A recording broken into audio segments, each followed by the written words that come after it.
Hello दोस्तों, मैं आज बात करने जा रहा हूँ कि जो आजकल आधुनिक जीवन में जैसे हम लोग समय इस समय सबसे ज़्यादा इस समय क्या चल रहा है, बर्थडे है तो बर्थडे मन रहा है। ऐसे ही बर्थडे मन रहा है, चलिए तो अच्छी बात है, बर्थडे मन रहा है, केक काट कर आदमी बर्थडे वर्डे मना रहा है। लेकिन यही कुछ दिन पहले आप चले जाइए लगभग 80 के दशक में 80 के करीब, तो आपको पता होना चाहिए कि उस समय भारत में बर्थडे का प्रावधान नहीं था। तो ये आया कहाँ से? ये आया हमारे जो विदेशी भारत के लोग अन्य देशों में जाकर बसे हैं, वहाँ देखे कि क्या हो रहा है, तो उनका जो इस दिन जन्म हुआ था तो इस दिन ये क्या कर रहे हैं, तो केक काट के मना रहे हैं, खा रहे हैं। तो वहां से वो लोग आए तो अपने यहाँ मनाए, तो धीरे धीरे ये क्रम पूरे भारत में फैलते गए। जैसे नई जो बीमारी आया था कोरोना, एक जगह से धीरे धीरे चारों ओर फैलता गया, वैसे ही हमारे देश में बर्थडे वाला प्रावधान धीरे धीरे देश में जिससे फैलता गया। वही जब लोगों ने विदेश जाकर रहना शुरू कर दिया तो देखा कि सालगिरह मन रहा है, तो वहाँ एनिवर्सरी मनाई जा रही थी।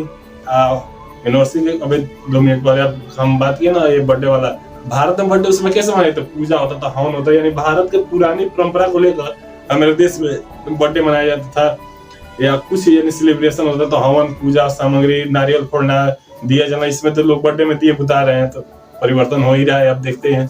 तो ऐसे जब सालगिरह मनाना शुरू हुआ भारत में, तो विदेशी जब मना रहे थे तो लोगों ने गए तो कहा विदेशी ये क्या कर रहे हैं, तो इनकी जो मैरिज रिलेशनशिप है, शादी इनका है, वो एक महीने हो गया, 1 महीने हो गया, उसी में पार्टी दिए कि मेरा रिलेशनशिप 1 महीने तक शादी वाला चला, तो बर्थडे पार्टी दिए। वही जब उनका बर्थडे, वही उनका साल मना एनिवर्सरी जब साल भर हो गया, तो साल भर में मनाने लगे थे एनिवर्सरी का। वहाँ इसलिए भी लोग मनाते थे कि वहाँ की परंपरा ऐसी है कि 2 से 4 दिन या 1 महीने अगर बीत जाए तो बहुत अच्छी बात होती है। वहाँ विदेशों में आपको ये बता दूं कि विदेशों में 1 महीने या साल भर टिक जाना मन शादी बहुत बड़ी बात होती है। तो वहाँ इसलिए वहाँ मनाया गया कि मेरी एक साल या ये 2 साल या 4 साल या 5 साल या 25-50 साल में टिक गई शादी, इसलिए वो मना रहे थे। तो वहाँ की परंपरा तो वहाँ के लिए सही थी भाई, वहाँ शादी नहीं टिक रही थी। लेकिन भारत में क्यों शुरू हो गया, ये सोचने वाली बात है। भारत के लोग जब वहाँ गए तो आए थे ये भी मनाने लगे, अरे भाई कुछ मनाने से पहले सोच लेना चाहिए कि मतलब किस लिए मनाया जाता है। अब वहाँ इसलिए मनाया जाता है कि आपको पता होना चाहिए कि वहाँ नहीं टिकता था शादी। यहाँ तो लोग जब शादी होता तो लोग 7 जन्मों का कसम खाते हैं, तो अब क्या कहा जाए। जब वहाँ साल भर टिकता था, उसके बाद लोग डिवोर्स ले लेते थे। तो डिवोर्स भारत में भी होने लगा क्योंकि वहाँ की परंपरा यहाँ आने लगी भाई।